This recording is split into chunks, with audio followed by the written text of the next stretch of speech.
It's nice to see you. Have a seat! Marvel just spent all day revealing the cast of Avengers Doomsday, and we've got all the info you need right here.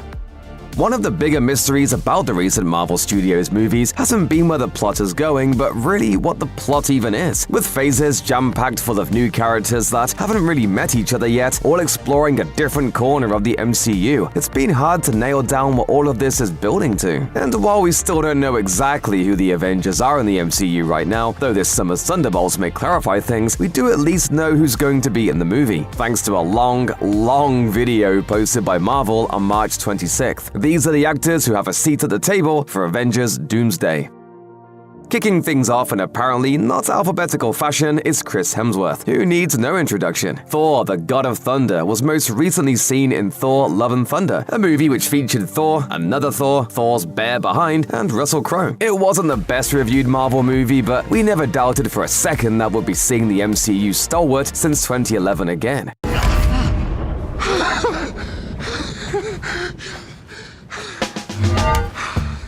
I'm still worthy.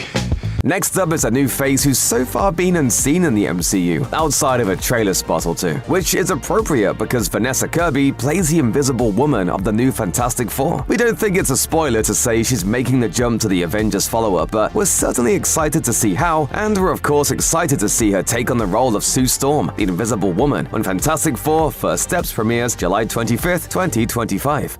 Despite the lukewarm reception Captain America: Brave New World got, there was no doubt that Sam Wilson, the former Falcon and current Captain America, would be in the mix for Avengers Doomsday. Anthony Mackie has been part of the MCU since 2014's Captain America: The Winter Soldier, and he's certain to be one of the leaders of the Avengers as they face down the threat of doom.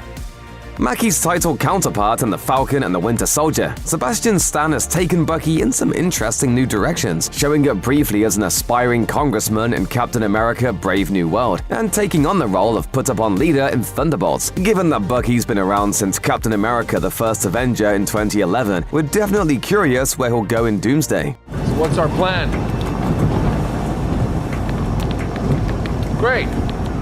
So no plan. The sudden, tragic death of Chadwick Boseman led to some necessary MCU shakeups, including Letitia Wright's Shuri taking on the mantle of Black Panther in the sequel Wakanda Forever. It stands to reason that Shuri's Black Panther will be on the core Avengers team here, given that King T'Challa was working his way up to a similar role before his off-screen demise.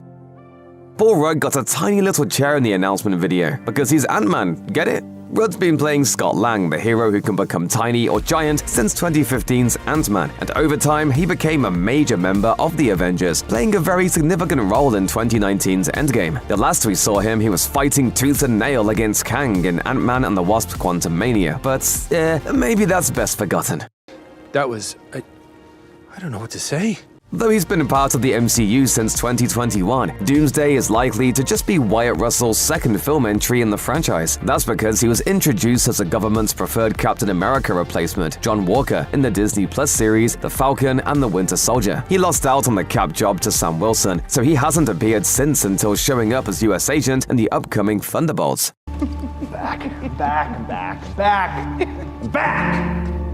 If you missed Black Panther: Wakanda Forever, then you didn't catch Tenoch Huerta Mahia's only MCU appearance so far as Namor, the centuries-old ruler of the Undersea Kingdom of Talokan. Namor was the villain in that one, leading an all-out assault on Wakanda, but by movie's end, he had become an ally, so it's reasonable to think that he'll help in the fight against Doom.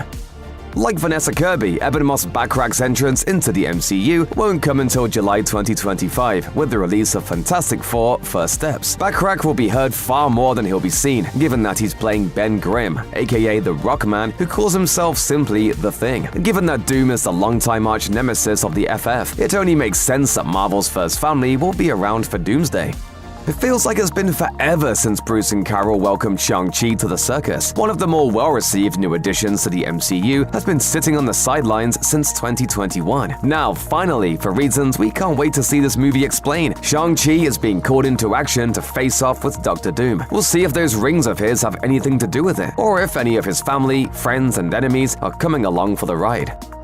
At least so far, Natasha Romanoff's death in Endgame has stuck, leaving just one active Black Widow in the MCU, Florence Pugh's Yelena Belova. In addition to 2021's solo Black Widow movie, Pugh appeared as Belova in the Disney Plus Hawkeye series and is soon to be one of the leads in Thunderbolts. It seems like that film, set to release on May 2nd, 2025, could be a pretty important building block toward Doomsday.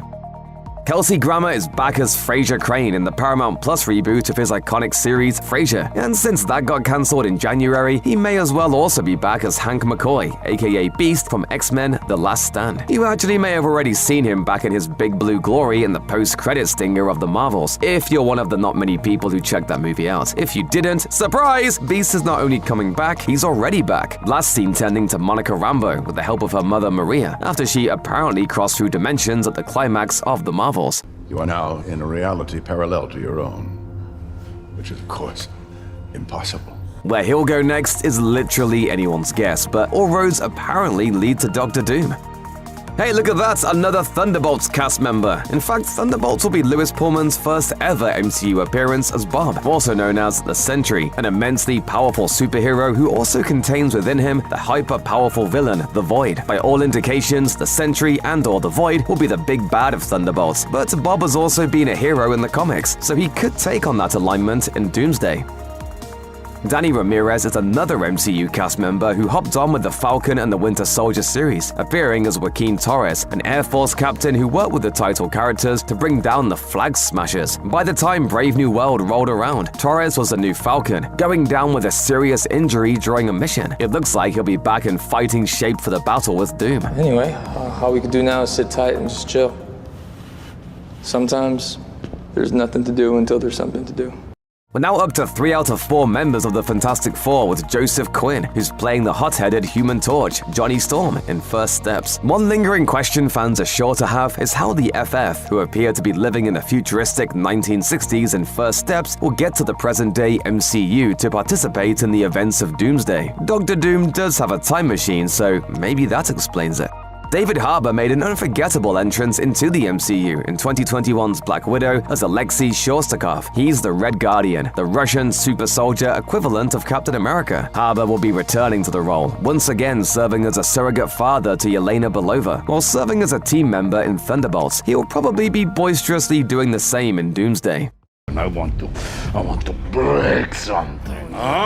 Winston Duke made a lot out of just a little screen time as rival tribe leader M'Baku in the original Black Panther in 2018. He became such a fan favorite that he got a considerably larger role in Black Panther Wakanda Forever, as well as small roles in battle scenes in Avengers Infinity War and Avengers Endgame. It's unclear just how much M'Baku would do in Doomsday, but we can be assured Duke will make it count. Another name, another Thunderbolt. Hannah John Carmen's Ghost was introduced to the MCU as the villain of Ant-Man and the Wasp in 2018. A former S.H.I.E.L.D. operative, Ghost turned out to be one of those classic, misunderstood villains who was just looking for a cure for her quantum displacement. She's since come back over to the good guys' side, joining the Thunderbolts and assumedly helping out the Avengers. One of the longest tenured MCU actors still in the mix, Tom Hiddleston is coming back once again as Loki, the god of mischief. The character's certainly come a long way from his devious early days, serving as the main villain of the original Avengers. Mobius, it's me. I don't know you. With his self-titled Disney Plus series, Loki has become an out-and-out hero in his own right, or at least an anti-hero, and he's sure to be mad that Doom is stealing his signature green duds. It'd be a pretty eye-popping surprise to see Patrick Stewart's name in an MCU casting announcement, if he hadn't already done it once before. Stewart returned to the role of Professor X, who he played in Fox's X-Men films starting way back in 2000 in 2022 for Doctor Strange and the Multiverse of Madness. Yes, that was an alternate universe version of Charles Xavier, so we'll just have to wait and see if this Chuck is the real deal this time. And the next time you feel like showing off, don't. Now this one is a shocker. 85-year-old Ian McKellen hasn't donned Magneto's telepath-proof helmet since 2014's X-Men Days of Future Past, largely leaving the role to his younger replacement from First Class, Michael Fassbender. But he's back, possibly in another example of a powerful villain who's jealous of Doom stealing their evil thunder. Alan Cumming played Nightcrawler exactly one time on film, in X2, X-Men United. Like many, he was replaced with another younger actor, Cody Smith-McPhee, who played Kurt Wagner in a total of 3 subsequent films. But clearly, Kevin Feige had to have the original back, and it's no surprise. Cummings' Nightcrawler was pretty unforgettable. Jennifer Lawrence? Nah. Once again, Marvel is saving the first for the best, bringing Rebecca Romijn back to reprise her role as Sly shapeshifter Mystique. While she had a sympathetic side, Romijn's take on Mystique was considerably more malevolent than Lawrence's. My family tried to kill me, you pathetic meat sack. Mystique was also totally devoted to Magneto, until he abandoned her in X-Men The Last Stand anyway. Will that awkwardness be addressed, ignored, or explained away with multiverse hand-waving? Odds seem pretty even. The last time we saw James Marston's version of Cyclops in X-Men The Last Stand, he was having quite the rough time. After the apparent death of Jean Grey, he had fallen into a serious depression until he saw her. They kissed and he apparently died at her hands, but it's unlikely Doomsday will get into all that. And generally, the third X-Men movie is probably better left ignored anyway. That's what Days of Future Past did for sure. Look who's about to make a name for himself. After more than 15 years of trying to get a Gambit film off the ground, Channing Tatum finally appeared as the Cajun mutant in 2024's Deadpool and Wolverine. Lots of fans assumed it was just a one-off, a fun nod to a long-in-production project that was cursed to never be made. And yet, here he is, ready to throw down with Doom, which means we get to hear his accent again. Rejoice! What do you do exactly? Charge the playing cards. Make them go boom. Well, this one we all knew was coming. The fourth and final member of the Fantastic Four, Pedro Pascal's Reed Richards, aka Mr. Fantastic, will be stretching into the mix in Doomsday. Of course, it'd have to. There's no one Dr. Doom hates more than that accursed Richards, whom he blames for every misfortune he's ever had. But it was Reed who warned Doom that his experiment to save his mother's soul was using faulty math. Doom tested it anyway, causing the scars that led to him wearing his trademark metal mask. Finally, there was a name that had already been announced, Robert Downey Jr., who revealed back at Comic-Con 2024 that he was taking on a new MCU role as Victor Von Doom himself. Unlike everyone else listed, Downey actually appeared in the announcement video, walking to the chair with his name on it, sitting down, and turning to the camera to make a shush gesture. Given that he kicked off the MCU as Tony Stark in Iron Man, fan theories have been going wild about whether Doom might be connected to Downey's other metal masked character. At this point, it's anyone's guess if that's the case. Avengers Doomsday is scheduled for release May 1st, 2026.